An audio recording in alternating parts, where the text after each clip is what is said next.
Assalamualaikum warahmatullahi wabarakatuh. Berjumpa lagi dengan saya Desi Naila Nafisa, calon guru penggerak Angkatan 9 Kabupaten Demak pada aksi nyata modul 1.4 Budaya Positif. Aksi nyata ini berisi tentang penyebaran pemahaman budaya positif yang saya tularkan kepada rekan guru di SD saya, yaitu SD Negeri Paseban, Kecamatan Kebonagung, Kabupaten Demak. Bismillahirrahmanirrahim. Alhamdulillahirrahmanirrahim. Wabihi nasta'in ala umuri dunya waddin. Wassalatu wassalamu ala asrofil anbiya'i wal mursalin sayyidina wa maulana Muhammadin. Rabbi shrah li sadri wa yassir li amri wahlul 'uqdatam min lisani yafqahu qawli. Amma kepada Bapak Suharjo selaku Kepala SD Negeri Paseban yang saya hormati dan yang telah mengizinkan saya untuk melakukan diseminasi budaya positif pada tugas aksi nyata modul 1.4 dalam program pendidikan guru penggerak yang angkatan ke-9. Dan tak lupa kepada Bapak Ibu semua yang berkenan untuk hadir pada siang hari ini, sudah mau menyempatkan waktunya untuk mengikuti kegiatan ini. Sebelumnya saya sampaikan kegiatan ini nanti tidak lebih dari 1 jam karena durasi permintaan dari LMS-nya itu minimal 60 menit dan maksimal 120 menit. Jadi saya ambil yang minimal saja. Pada diseminasi budaya positif ini kami nanti diharapkan mampu menerapkan budaya-budaya positif yang dimulai untuk saya sendiri. Saya mulai dari lingkungan kelas saya, karena kalau sudah berjalan mungkin baru saya akan ajukan program-program atau rencana kepada Bapak Suharjo selaku Kepala Sekolah di SD Negeri Paseban. Oke, next. Latar belakang aksinya belajar dan menumbuh kembangkan karakter murid. Untuk itu diperlukan adanya lingkungan sekolah yang aman dan nyaman yang memberikan keleluasaan kepada semua warga sekolah untuk mengekspresikan diri. Dengan situasi yang nyaman akan mempermudah bagi sekolah untuk menuntun dan mengembangkan budaya positif yang dapat mendukung pencapaian tujuan pendidikan yang sesuai dengan profil pelajar Pancasila, sejalan dengan filosofi pemikiran Ki Hajar Dewantara bahwa pembelajaran di sekolah harus bisa membuat murid memperoleh kebahagiaan yang setinggi-tingginya. Maka diperlukan adanya budaya positif di sekolah.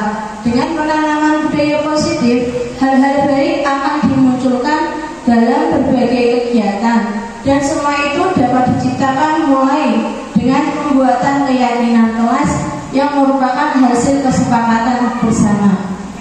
Aksi nyata ini saya lakukan atau saya terapkan di kelas dulu. Tujuannya yang pertama, menunjukkan keberanian murid dalam mengemukakan pendapat atau usulan tentang keyakinan kelas yang ingin diciptakan dan disepakati.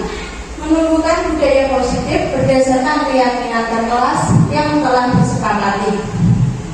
Yang kedua, menumbuhkan budaya positif dari diri setiap murid berdasarkan motivasi intrinsik, yaitu dari diri murid sendiri. Mendisiplinkan diri murid sesuai keyakinan kelas berdasarkan profil pelajar Pancasila dalam kehidupan sehari-hari. Yang ketiga, yaitu menumbuhkan tanggung jawab, komitmen, dan pendirian.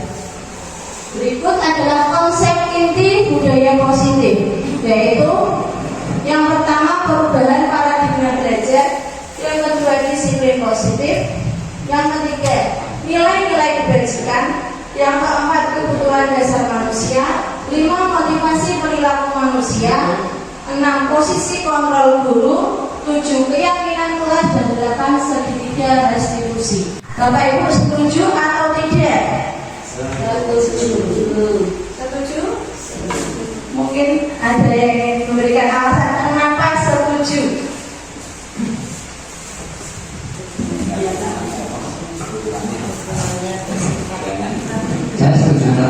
pembentukan karakter anak itu harus dimulai dari kedisiplinan, dari segi tata tertib, jam masuk kelas maupun tingkah laku anak yang setiap harinya itu ya dikatakan kenakalan sekolah, tapi kita harus tetap melakukan dari segi hukuman, bukan hukuman fisik ya, tapi intinya kita harus melakukan peneguran.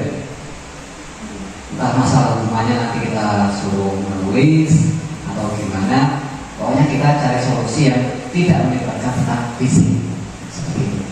Terima kasih untuk jawabannya. Nanti cuma dari berikutnya. Yang kedua, pemberian hukuman dengan hal positif seperti membaca atau membersihkan halaman sekolah dapat meningkatkan disiplin anak. Setuju atau tidak? Setuju. Langsung yang ketiga, memberikan penghargaan atau reward dapat meningkatkan motivasi belajar anak. Setuju atau tidak? Setuju. Alasannya? Dengan memberikan penghargaan dapat menciptakan dan kedepannya akan lebih baik lagi. Terima kasih. Terima kasih. Terima kasih. Seperti Pak Joko, kita mulai ke pembelajaran paradigma baru ini. Saya ingin meminta Bapak Ibu semua coba kepalkan tangan kalian. Kepalkan tangan, ya. Anggap saja kalian menyembunyikan sesuatu di tangan di dalam kepala ini, ya. Lalu teman kalian atau yang di sebelah kalian itu adalah B. Anggap saja Bapak Ibu A, teman di sebelah kalian B, ya. Teman kalian ingin membuka kepala tangan kalian ini, dia ingin membujuk, memaksa, ya, seperti itu. Coba Bapak Ibu lakukan sesuai naluri Bapak Ibu sendiri. Bapak Ibu boleh atau buka atau Bapak Ibu ingin menjaga arah apa yang ada di kepala tangan Bapak Ibu. Silakan.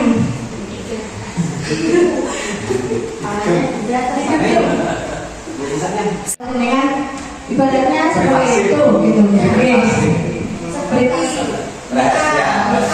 Iya, kalau undangan itu berupa rahasia bagi saya tetap komitmen untuk tetap saya jaga dan jangan sampai orang lain bisa membuka atau membiarkan dia mengetahui apa yang saya simpan. Ya, saya komitmen itu harus tetap terjaga. Gitu. Terima kasih Bupati ini. Jadi sebetulnya tangan genggam ini ibaratnya keinginan murid seperti apa yang kita inginkan, begitu. Makanya tadi saya tidak mau membuka dulu A ini siapa, B itu siapa. Hanya ingin bagaimana kalian menggambarkan kepala tangan ini kalian, ya. Jika murid tersebut memilih untuk tidak melakukan atau tidak membuka, ya harusnya kita guru yang udah menghormatinya, ya. Terus walaupun guru mengontrol perilaku murid, kebanyakan di sini kita beranggapan bahwa guru itu bisa mengontrol murid. Ya kan selama ini kita berpikiran seperti itu. Tapi pada dasarnya kalau sesuai dengan pemikiran Ki Hajar Dewantara, kita tidak boleh memaksa seperti itu. Oke, next. Nah, miskonsepsi yang selama ini kita alami, ya, miskonsepsi tentang teori kontrol itu yang pertama tadi, ilusi guru mengontrol murid. Tadi ibarat guru ingin mengontrol murid kita, membujuk, memaksa, atau bahkan ayo nanti agak dibuka, dan seperti itu, ya kan? Nah, yang kedua, ilusi bahwa semua penguatan positif, efektif dan bermanfaat. Ya, kita berikan ke murid, pokoknya kalau kamu ikut begini, kamu akan kedepannya akan seperti kita ini biasanya juga seperti itu. Yang ketiga, ilusi bahwa kritik dan membuat rasa bersalah mampu menguatkan karakter. Yang keempat, ilusi bahwa orang dewasa berhak memaksa. Nah, itu sebetulnya salah besar. Oke, next. Berada di stimulus respon itu yang mana realitas atau kebutuhan kita sama. Padahal dalam teori kontrol realitas kebutuhan kita sangat berbeda. Yang kedua itu semua orang melihat yang sama. Terus kita berusaha memahami pada orang lain tentang dunia, kita ya. Terus perilaku buruk dilihat sebagai suatu kesalahan. Tidak semua perilaku buruk itu kesalahan, ya. Pasti semuanya memiliki tujuan. Yang kelima yaitu orang lain bisa mengontrol saya. Pada akhirnya yang dapat mengontrol kita hanya kita sendiri. Nah, terus saya bisa mengontrol orang lain. Tidak, sebenarnya kita tidak bisa mengontrol orang lain. Seperti tadi kepalan tangan itu aslinya kita tidak bisa mengontrol orang lain. Meskipun kita pujuk, meskipun kita paksa, kita tidak bisa mengontrol orang lain. Yang terus memaksa ada saat bujukan gagal. Kebanyakan kalau kita membujuk gagal, kita pasti akan memaksa, iya kan? Yang terakhir yaitu model berpikir menang atau kalah. Kalau dalam teori kontrol, model berpikirnya itu menang dengan menang. Oke, next. Lanjut ke yang kedua, positif. Disiplin berasal dari kata disiplina yang artinya belajar. Disiplin mengacu pada disiplin diri yang memiliki tanggung jawab terhadap apa yang dilakukan berdasarkan nilai-nilai yang diyakini. Disiplin positif merupakan salah satu cara penerapan disiplin yang bertujuan untuk menumbuhkan kesadaran dan memiliki motivasi intrinsik dalam perubahan perilaku ke arah yang lebih baik. Itu tadi, oke.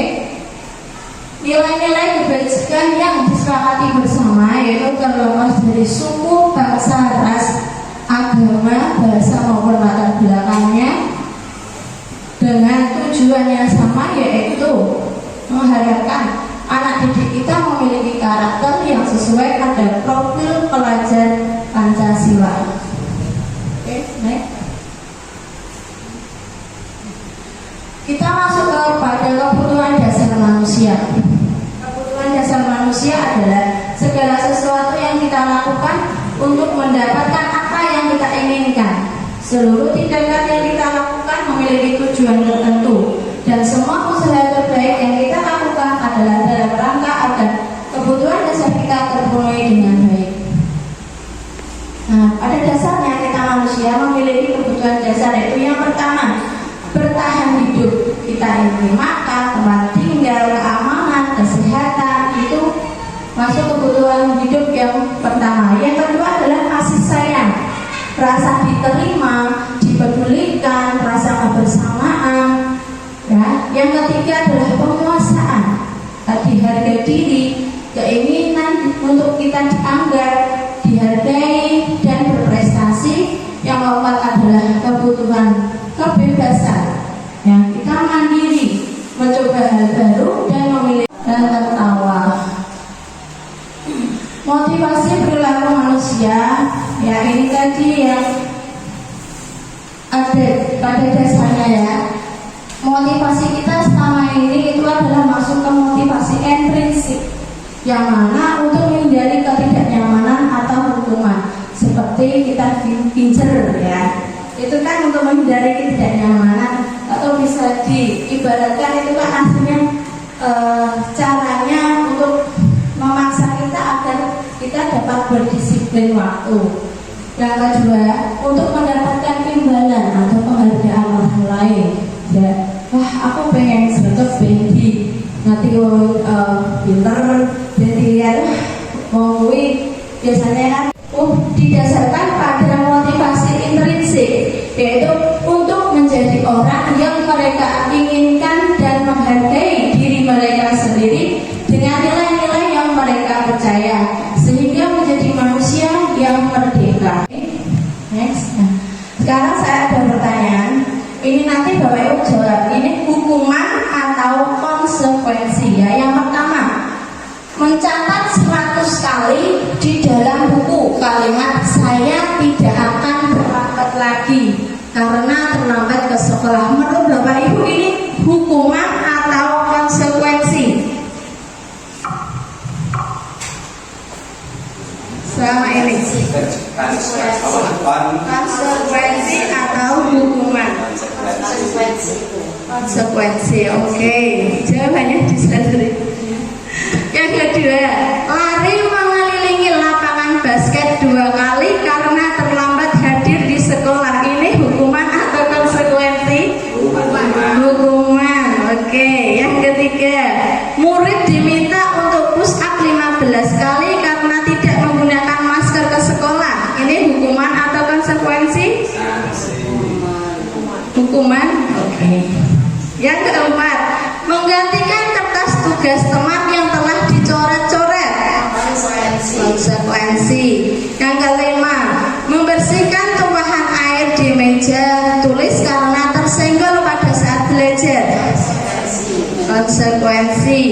Yang keenam, murid disuruh untuk mengenakan sepatu sehari di sekolah karena tidak mengenakan sepatu hitam. Hukuman atau konsekuensi? Bagaimana? Hukuman. Oke, yang terakhir, lari mengelilingi lapangan basket 2 kali karena terlambat 10 menit untuk pelajaran PJOK. Hukuman atau konsekuensi? Oke, kita lihat jawabannya. Yang kelima konsekuensi, yang keenam konsekuensi, dan yang keenam hukuman, dan yang ketujuh terakhir konsekuensi. Mungkin ada ini. Tadi yang terakhir, yang terakhir lari mengelilingi lapangan basket 2 kali, tadi hukuman gitu. Nah, kita lihat dulu, lari mengelilingi lapangan basket 2 kali karena terlambat untuk pelajaran PJOK, pelajaran olahraga. Berarti itu masuk ke konsekuensi, berarti sudah sesuai ya. Untuk yang pertama tadi, mencatat 100 kali di dalam buku kalimat saya tidak akan terlambat lagi. Ini juga masuk ke kategori hukuman. Kenapa? Di slide berikutnya. Nah, ini adalah perbedaannya.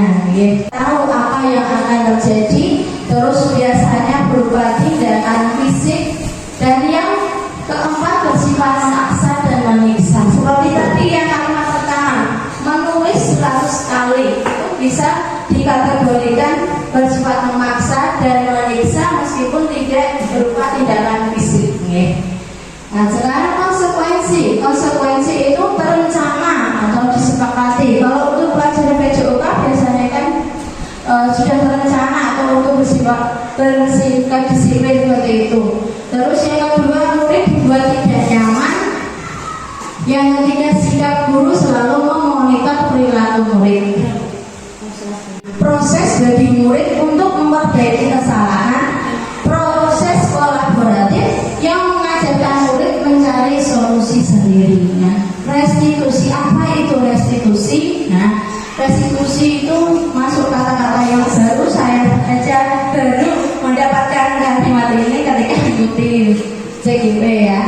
Restitusi adalah proses menciptakan kondisi bagi murid untuk memperbaiki kesalahan mereka, sehingga mereka bisa kembali pada kelompok mereka dengan karakter yang lebih kuat. Restitusi juga merupakan proses kolaboratif yang mengajarkan murid untuk mencari solusi untuk masalah mereka dan membantu murid berpikir tentang orang seperti apa yang mereka ingin jadi tujuan mulia, dan bagaimana mereka harus memperlakukan orang lain. Itu menurut Goldsmith tahun 2004. Nah, hubungannya apa antara tadi hukuman, restitusi, dan yang ini yaitu 5 posisi kontrol guru, yaitu penghukum, pemantau, penghukum. Contohnya lari lapangan 5 kali.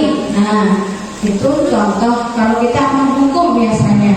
Terus pemantau, sudah berapa kali ibu ingatkan, ibu kecewa sama kamu. Nah, itu contoh kalau guru sebagai pemantau. Yang ketiga yaitu guru sebagai pembuat rasa bersalah. Bagaimana perasaan orang tuamu kalau tahu anaknya berbuat seperti ini ya. Yang keempat yaitu teman. Sebagai teman, ayo dong dikerjakan demi guru. Dan yang terakhir yang paling ideal yaitu sebagai manajer.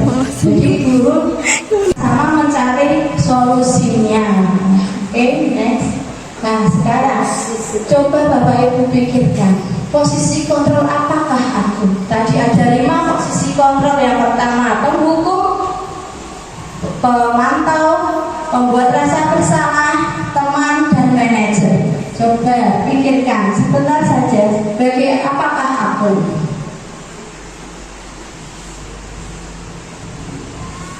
Penghukum, pemantau, pembuat rasa bersalah, teman, atau manajer. Yang selama ini Pak Amin lakukan, Pak Amin berada di tahapan yang mana? Ini sebagai manajer karena kesalahan apa itu dari siswa itu harus bisa diperbaiki supaya kedepannya itu lebih baik lagi, tidak mengulangi perbuatannya. Jadi harus tahu lah bagaimana cara memperbaikinya, dikasih arahan yang baik supaya tidak melakukannya lagi. Terima kasih. Amin. Ya. Bagus sekali. Kalau saya kemarin ya, posisi kontrol apakah aku? Saya merasa saya masih berada di penghukum. Kadang saya memberi hukuman, yang kedua pemantau, dan yang ketiga membuat rasa bersalah. Itu saya merefleksi diri saya sendiri, seperti itu, ya. Karena sejauh ini apalagi anak-anak sekarang kan bukan susah diatur ya, mungkin mereka kurang perhatian saja.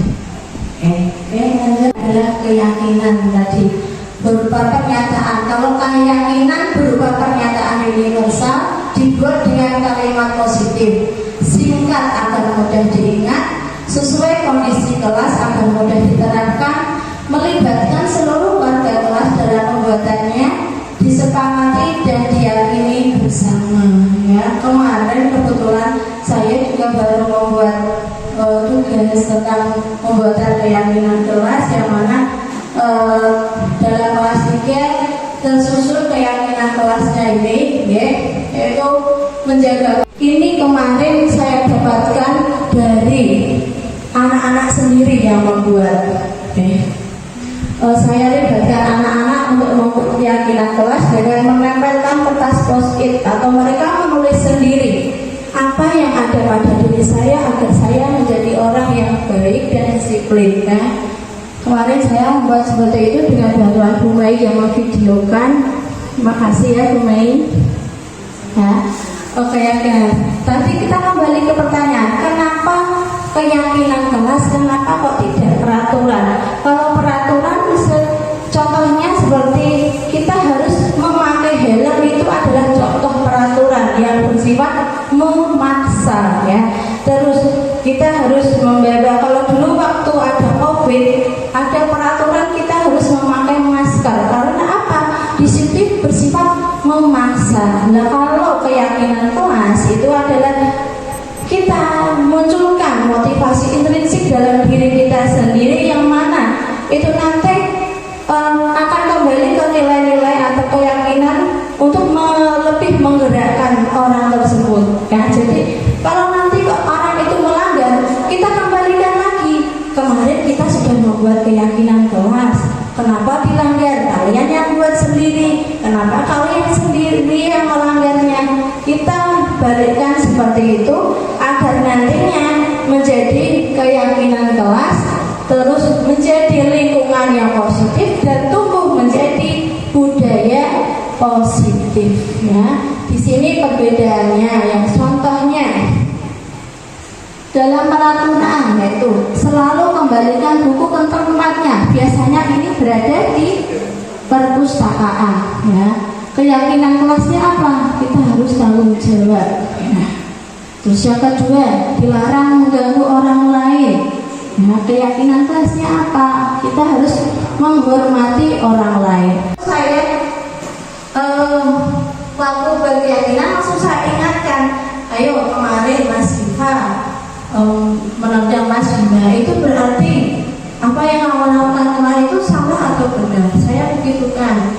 Kita penjelasannya tadi saya menggunakan restitusi, segitiga restitusi, di mana saya bisa mengajak anak itu untuk berdiskusi, untuk melihat kesalahannya, dan mereka sendiri yang membuat atau yang mencari solusinya.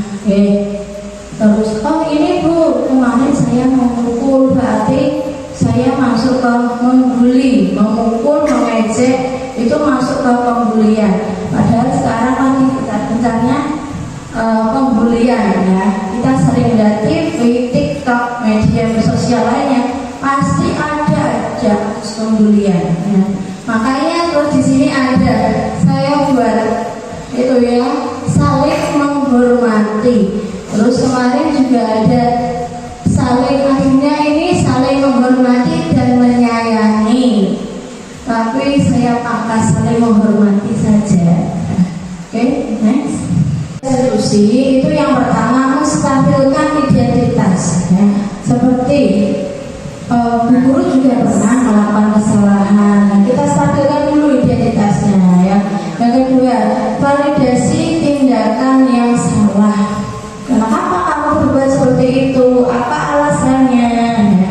Terus yang ketiga, menanyakan keyakinan.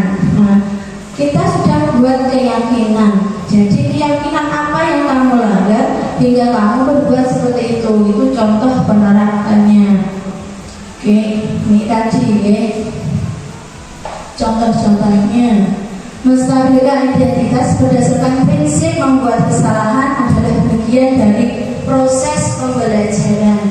Oke, sedangkan validasi tindakan yang salah yaitu berdasarkan prinsip setiap perilaku berupaya memenuhi suatu kebutuhan tertentu. Kita tanyakan ke anak yang ada masalah, mengapa kamu melakukan ini? Apa alasannya? Karena setiap anak pasti punya alasan tertentu. Kayak Diva kemarin kenapa merendam? Karena aku gak suka dikasih stiker. Padahal sepele cuma stiker. Nah, terus next, ya. Penerapan segitiga restitusi yang saya lakukan. Di sini saya mengambil contohnya itu kemarin nggak Sadrira, ya. Saya buat skenario, dia tidak terima tugasnya dicontek oleh Bima sehingga dia marah dan tidak dapat menahan emosinya. Ya, di sini nanti mungkin videonya kurang jelas karena saya merekamnya pakai tripod. Nah, di sini saya ajak diskusi. Kenapa kok kamu sampai marah-marah? Nah, kenapa kamu sampai tidak bisa menahan emosinya?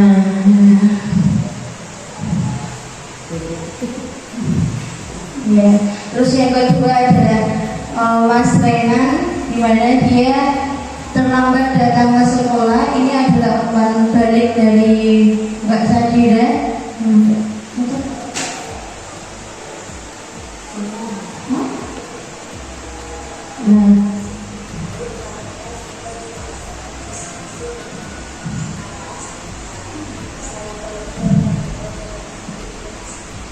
Terus yang contoh kedua ini adalah Mas Renan, ya.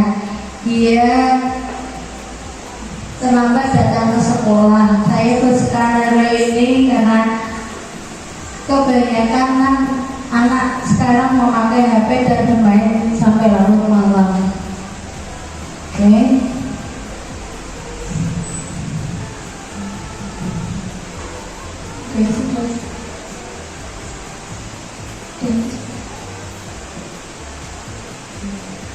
Oke, kiranya itu yang dapat saya tularkan kepada Bapak Ibu semua. Semoga kita bisa bersama-sama mendidik anak-anak kita agar mencapai anak yang selamat dan bahagia tadi sesuai dengan filosofi pendidikan Ki Hajar Dewantara. Kita sebagai guru harus menuntun, bukan menuntut, menuntun anak kita kembangkan potensi dan bakat yang ada pada diri mereka sesuai dengan kodrat alam dan kodrat zana. Kodrat alam yaitu yang ada, yang tumbuh dari diri mereka sendiri. Dengan kodrat alam kita, kodrat zana kita sesuaikan pembelajaran kita dengan berkembangnya waktu. Kita tidak boleh menyamakan cara mengajar kita yang dulu dengan cara mengajar anak didik kita sekarang, karena jelas berbeda. Dulu tidak ada HP, sekarang ada HP. Dulu kalau kita menghukum orang tua tidak akan marah, justru kita yang dimarahi. Tapi sekarang kalau kita menghukum anak didik kita, orang tuanya datang ke sekolah menyalahkan gurunya.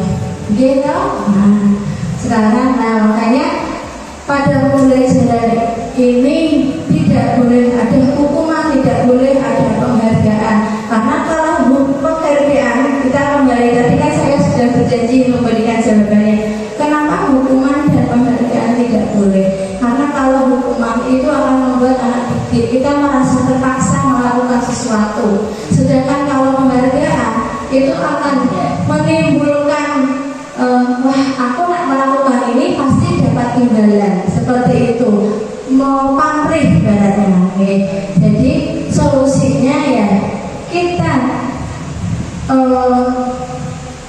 tumbuhkan keyakinan yang ada dalam diri mereka sesuai dengan filosofi Ki Sadewantara tadi. Anak didik kita itu terlahir dari garis samar-samar yang kita sebagai guru wajib menebalkannya. Mau jadi apa anak didik kita, mau berperilaku seperti apa anak didik kita, itu adalah sesuai dengan bagaimana guru itu mengajar. Karena waktu kemarin saya berkolaborasi dengan teman-teman DPP yang lain, guru adalah cerminan anak didik kita. Jadi tugas kita sangat berat ya, karena kita bukan hanya teladan tapi kita juga menjadi artisnya anak-anak.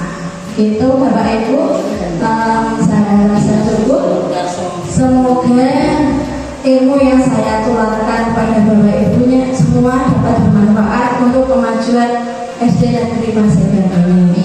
Jika ada salah-salah kata atau penyampaian saya yang kurang, mohon dimaklumi, ini proses belajar. Assalamualaikum warahmatullahi wabarakatuh.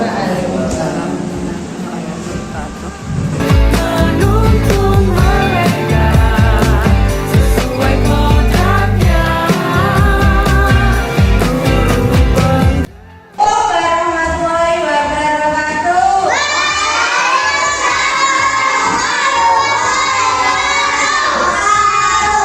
Selamat pagi anak-anak. Tepuk semangat.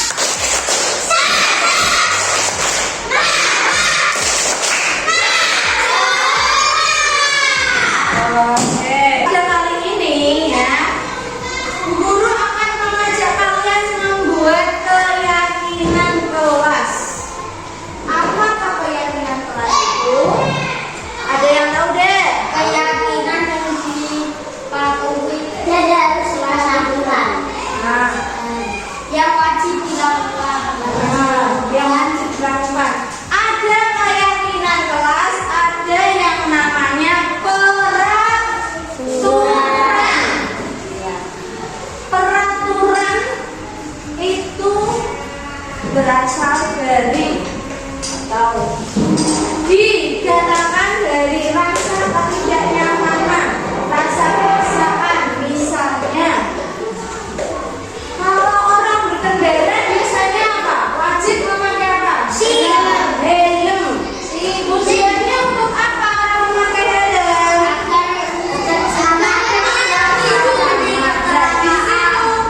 Apa? Sifatnya memaksa agar kalian mematuhi. Dan banyaklah orang yang naik kendaraan tidak memakai helm. Itu semua didasarkan pada namanya motivasi ekstensif atau dorongan dari luar. Ya, mereka memakai helm karena paksaan, ketidaknyamanan, ya, atau karena ingin mendapatkan penghargaan. Misalnya lah, aku tak sanggup nyapu, ben dapat ujian dari guru. Ya kan? Ada kan? Nah, sekarang kita rubah dari peraturan menjadi keyakinan. Keyakinan itu didasarkan pada diri kalian sendiri agar menjadi apa? Disiplin. Agar menjadi manusia yang merdeka. Merdeka dalam arti kalian tidak hanya mampu mematuhi perintah, tapi juga bisa membuat perintah sendiri. Nah, ini nanti keyakinan pas ini nanti kalian yang membuat sendiri dan harus kita patuhi sendiri, ya, betul ya. Nanti kekurangan kasih kertas poin ini ya, kalian tulis contoh peraturan atau keyakinan kelas. Kalau peraturan biasanya kalian lihat kata peraturan identik dengan apa? Contoh peraturan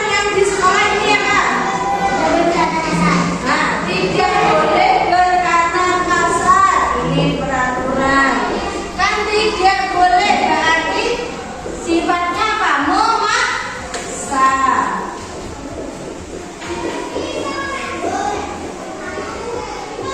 Terus peraturan di sini ada apa lagi? Tidak membuang sampah sembarangan. Tidak membuang sampah sembarangan. Tidak boleh membuang sampah sembarangan.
santun. Mas Ece, sopan. Membuang sampah di tempatnya berarti termasuk apa? Menjaga kebersihan. Nah, Mas Bima harus bertanggung jawab, sudah ya? Ya. Terus membersihkan kelas, berarti kita harus menjaga kebersihan. Mas Raka harus saling menyayangi. Oke, bagus.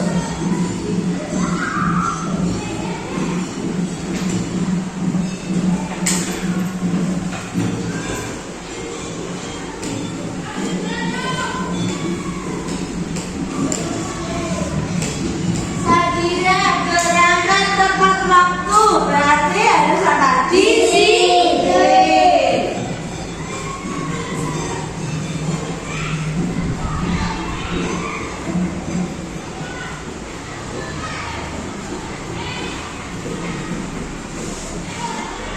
Ini juga Mbak Sadira datang tepat waktu, masuk ke disiplin, tidak berkata-kata, berarti kita harus bersikap sopan santun.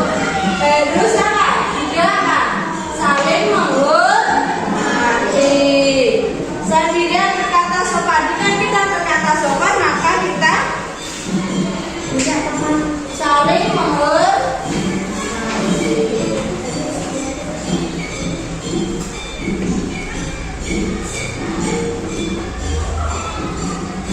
Rasa dia berangkat pagi. Nilai bajingannya apa lagi? Disiplin. Mas Nenan tidak boleh membuang sampah di kelas. Artinya apa? Kita harus menjaga kebersihan. Ya. Kalau peraturan ini tadi sifatnya memaksa karena ada unsur ketidaknyamanan. Terus karena takut hukuman, ya betul? Biasanya saya nggak piket, itu kan terus piket karena terpaksa. Nah, karena kalian sudah membuat keyakinan kelas, jadi tanpa dipaksa harus apa? Menjaga kebersihan. Terus apa? Jujur. Terus terus bersikap sopan dan santun. Terus harus saling menyayangi, disiplin, dan yang terakhir saling menghormati. Jadi antara peraturan dengan keyakinan berbeda. Kira-kira ini kalau diterapkan pada diri kalian mulai hari ini, mulai detik ini, bisa enggak? Bisa enggak? Bisa. Bisa enggak? Bisa. Setuju ya dengan keyakinan kelas itu? Setuju? Setuju. Silakan dari bahasa dia. Cap jempol di sini pakai spidol. Nyoblos.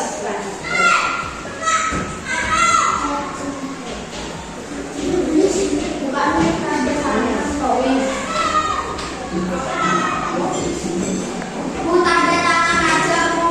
Tanda tangan aja ya. Oke, ini kasih nama kecil aja ya. Nama siapa? Nah.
Mas Renan terakhir ya.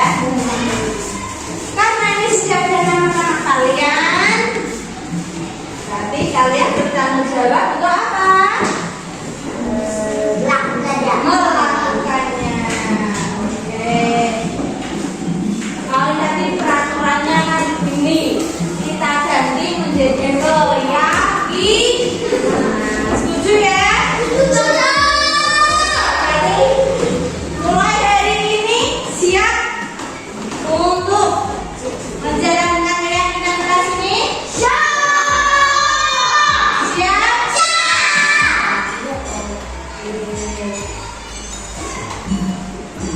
Setuju ya?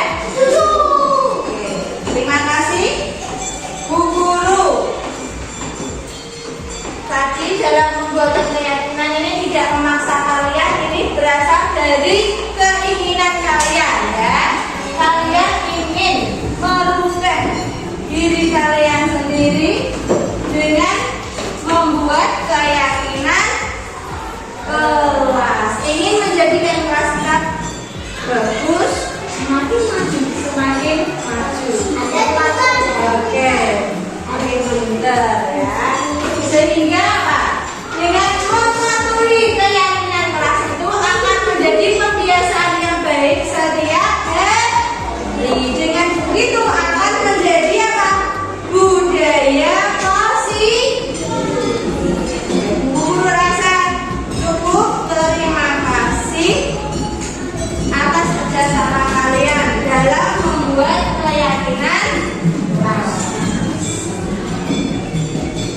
Jika ada kata-kata guru yang kurang baik atau terkesan jelek, guru minta maaf. Oke. Wassalamualaikum warahmatullahi wabarakatuh.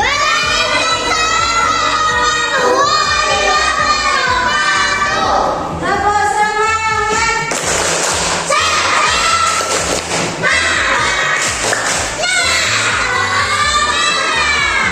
Bu Ati Buli di sini kapan di sana kapan di mana-mana kita berteman. Ada untuk ada lawan, semuanya saling menyayangi. Tidak pukul-pukulan, saling tolong dan sayang dengan teman. Tidak pukul-pukulan, saling tolong dan sayang dengan teman. Sekarang mas-mas. Jadi among buat mereka.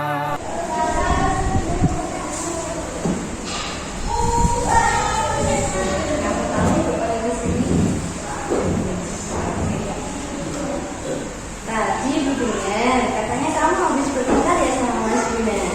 Iya Bu, tapi saya kesal sama Bunda. Kenapa kamu kesal? Bunda selalu menyalahkan tugas saya.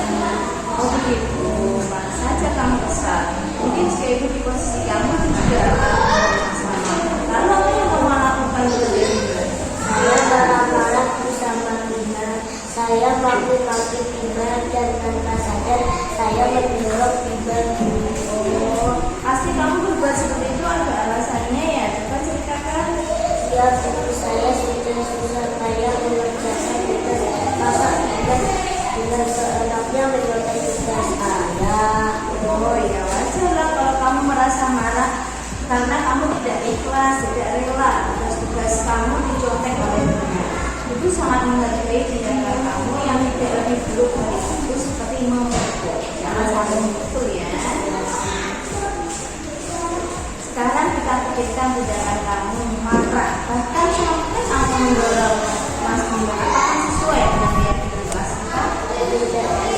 Menurut kamu keyakinan kelas apa yang sudah kamu langgar? Saling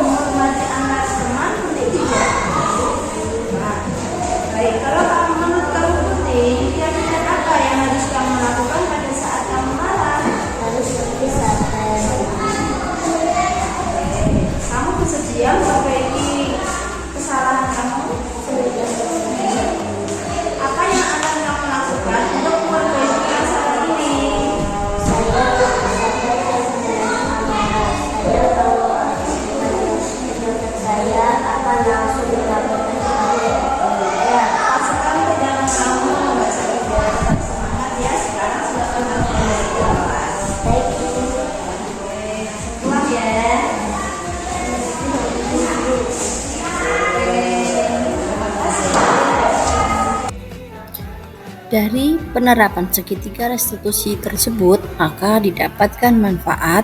Siswa merasa senang diajak berdiskusi tentang permasalahannya. Siswa menyadari kesalahannya tanpa merasa bersalah. Siswa mampu menemukan solusinya sendiri.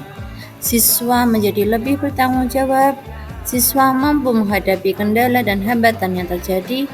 Dan siswa dapat mengambil pelajaran di setiap kesalahan atau kendala yang mereka hadapi.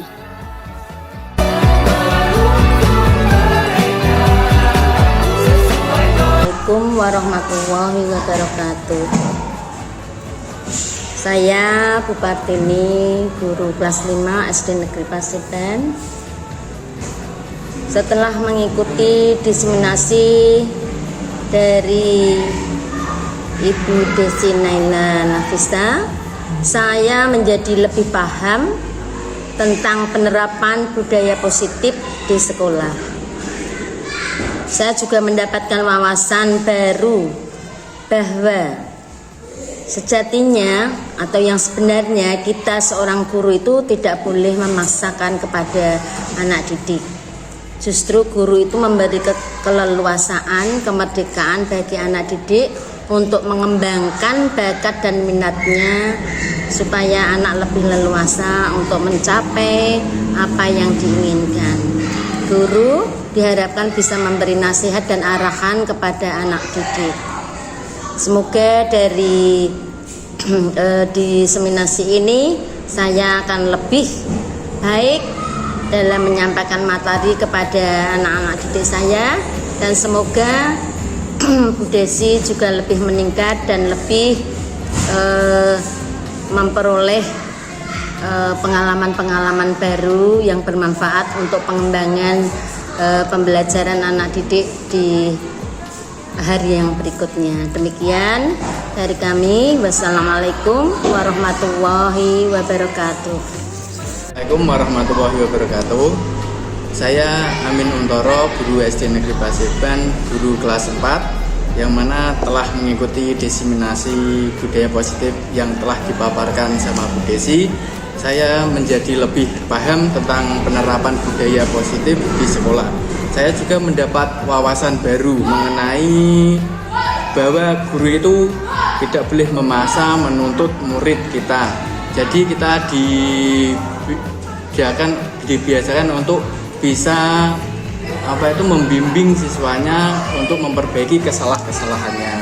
Ya, untuk Bu Desi sendiri supaya bisa lebih meningkatkan lagi apa yang telah dipelajari selama ini dan penerapannya bisa bermanfaat bagi semua. Dan terima kasih. Wassalamualaikum warahmatullahi wabarakatuh. Assalamualaikum warahmatullahi wabarakatuh. Nama saya Tri Megawati, saya guru kelas 1. Di sini saya ingin memberikan masukan kepada Bu Desi yang telah mengikuti CGP angkatan ke-9. Setelah mengikuti diseminasi ini, saya menjadi lebih paham tentang penerapan budaya positif di sekolah. Saya juga mendapat wawasan baru bahwa sejatinya kita guru tidak boleh memaksa dan menuntut murid kita seperti apa yang kita inginkan. Terima kasih. Wassalamualaikum warahmatullahi wabarakatuh.